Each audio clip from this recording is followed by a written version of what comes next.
Filwaqt li oħrajn fl-Ewropa qed iħarsu lejn żieda fil-kontijiet u l-prezz tal-fuel u t-tnaqqis fil-pensjonijiet, f'Malta qed naraw kontijiet orħos, prezzijiet stabbli u riforma fil-pensjonijiet li se tgħin lil min hu l-iktar vulnerabbli. Dan kliem il-Prim Ministru Joseph Muscat f'kollegament telefoniku l-ħadd filgħodu fuq One Radio. Il-Prim Ministru sostna li r-riforma fil-pensjonijiet se ssir riżultat ta' tkabbir ekonomiku li esperjenza pajjiżna tul dawn l-aħħar sentejn. Riforma li qed jipproponi grupp ta' ħidma u li l-Gvern fil-parti l-kbira qed jaqbel magħha. Riforma li tħares b'mod partikolari lejn in-nisa, fosthom dawk li jormlu jew li jieqfu għal żmien mix-xogħol minħabba trobbija ta' tfal, imma anke lejn persuni li ħadmu b'paga minima u dawk li dedikaw numru ta' snin għall-istudju.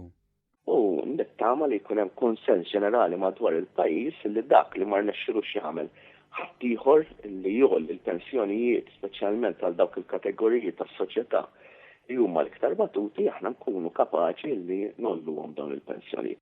Dwar il-qasam tas-saħħa l-Prim Ministru fakkar li dan il-Gvern wiret sptar li huwa żgħir wisq. Għaldaqstant bil-ftehim ma' Barts u bsejħa internazzjonali għall-iżvilupp fl-Isptar Tawdex, San Luqa u Kering Grek, dawn il-problemi mistennija jibdew jiġu indirizzati. Ewlenin fosthom il-problema tas-sodod. Il-Prim Ministru nnota reazzjonijiet pożittivi għal dan mill-Kamra tal-Kummerċ u l-Gozo Business Chamber u saħaq li dan huwa pjan li se jwassal biex San Luqa jerġa' jinfetaħ. Dan mhux bħala sptar tat-tieni klassi imma f'livell ma' Mater Dei. Il-Prim Ministru nnota li l-Gvern ukoll jagħmel l-iżbalji, imma huwa Gvern li qed jaħdem favur kemm il-ħaddiem kif ukoll in-negozjant. Gvern li jieħu d-deċiżjonijiet għal ġid tal-poplu Malti u Awċi.